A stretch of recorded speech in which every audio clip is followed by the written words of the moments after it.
I'm just going to get right down to it today. One of the most difficult things that I encounter as a licensed clinical therapist, as well as a transformational coach, trainer, and speaker is change. Seems simple, right? That you would think, oh, well, people come to you for change. People want your services and work with you to create change. Yes and no. Change does not just require motivation. Actual deep-rooted change, long-term sustainable change, requires disgust. Let me talk about this a little bit. Disgust with your current situation, disgust with your finances, disgust with the same patterns being repeated over and over and over, disgust with disappointment, disgust with not feeling worthy or capable or able, disgust with not feeling good enough, not feeling lovable. And when you reach a level where that you make a decision where that no longer is going to serve you in your life. So imagine you're walking down a road and you hit that fork in the road and you're just like, I'm over this. I'm over living this way. I'm over having the same situations come up in my life. I'm over feeling like this way. And you're sitting at the road and you make a decision of, I want to change.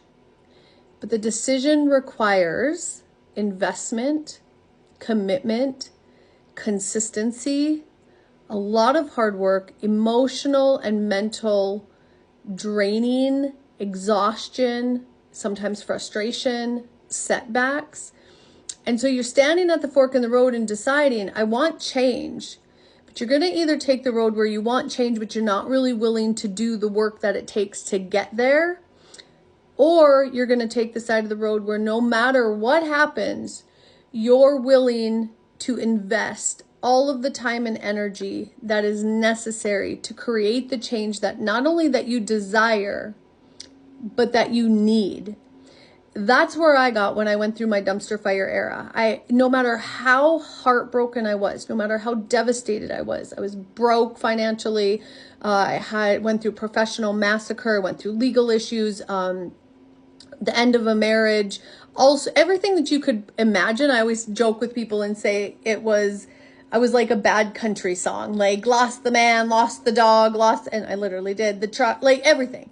And so I put some humor into it, but at the end of the day, I had to make a choice. And that choice was I needed to be the change, me.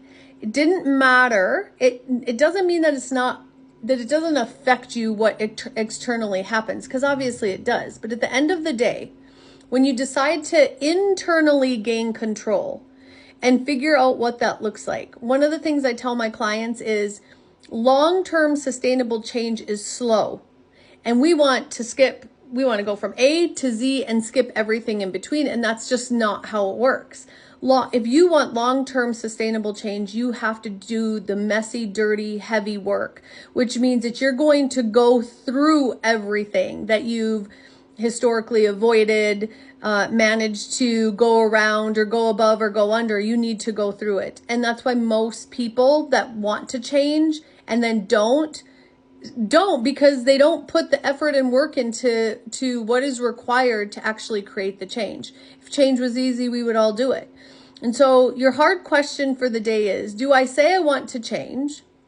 And if that answer is yes, what do I want to change? What do I want different in my life? What would my life look like if I actually did the work and created the change that's needed and necessary? And then, no matter how hard it is, no matter who falls off in my life, no matter how lonely it feels, no matter how hard it feels, no matter how messy it feels, no matter how many setbacks or how slow it is, am I willing to stick to it and create the change that I need, that I desire, and that I deserve? I had to do it. Ask yourself those questions, write it down, and then make a commitment to one thing that you want to really change, something that is really necessary to change in your life to create movement. And then if you need help, shoot me a message or respond down below and I will help you work through that.